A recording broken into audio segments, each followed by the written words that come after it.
ಅದೇ ಅದಕ್ಕೆ ಬಾಯಲ್ಲಿ ಹತ್ರ ಹೇಳೋದು ನಿಧಾನಕ್ಕೆ सर्वेभ्यः नमस्काराः वायुभार प्रदर्शनम् इति प्रदर्शयितुम् एकः प्रयोगः क्रियते। इयं कूपी प्रवालसहिता अस्ति, जलेन पूरिता अपि अस्ति। कृषिवायुगोलः वयं गमनं कृत्वा गोलं वायुना पूरयामः। कूप्याः मुखे वायुगोलं योजयामः।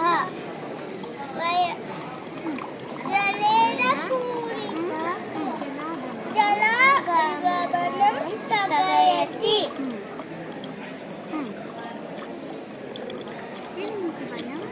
वयं प्रयोगः वायोः भारः अस्ति इति दर्शयति। अनेन ज्ञानेन बहुविधानां यन्त्राणाम् उपकरणानां च शक्यते।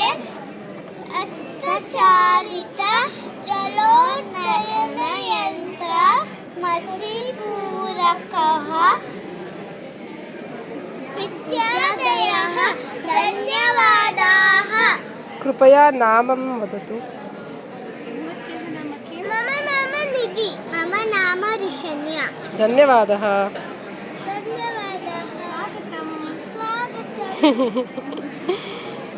बहु सम्यक्, धन्यवादः।